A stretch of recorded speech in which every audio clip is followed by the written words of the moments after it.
Now we've talked about how to simulate random numbers from simple probability distributions, but the question now is, what if you want to simulate data from a model? So, for example, like a linear model. So I've got a very simple linear model here.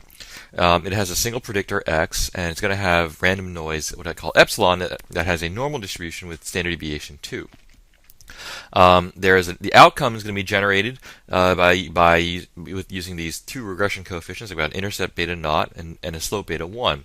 I'm going to assume that beta naught is equal to 0.5 and beta 1 is equal to 2.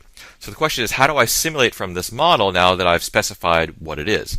So I set the seed. Remember, it's always very important to set that seed. So I set it to 20. I generate x, the predictor, which has a standard normal distribution.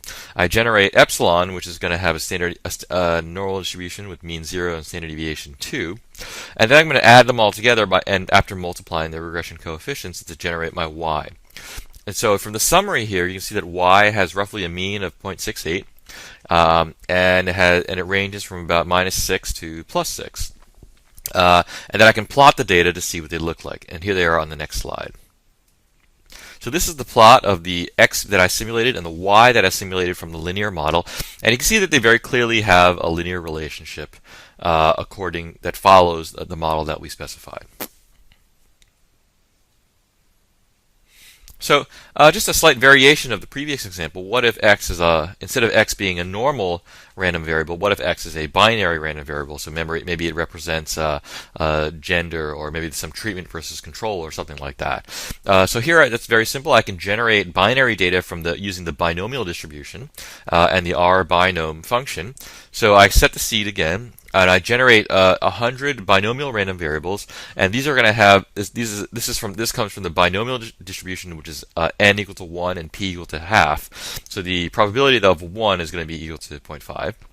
So I generate 100 of those, and then I generate my normal random variables, my normal error term, which is going to be mean 0 and standard deviation 2, and then I add them all together to produce my y. So now when I look at the summary of y, I see the mean is about 1.4, and it ranges from about -3 to 6 or 7.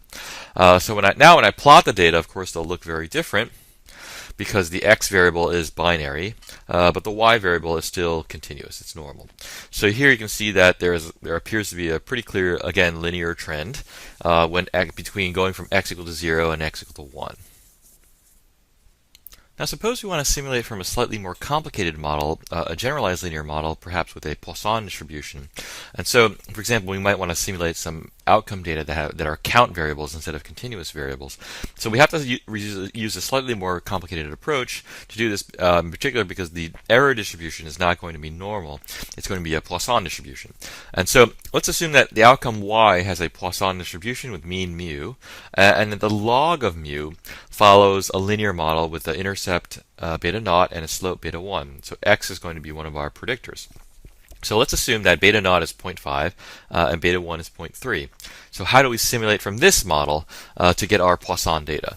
So we need to use the R-Poise function for this. And so we first set the seed, as always, and we generate our predictor variable x, which is going to have a standard normal distribution.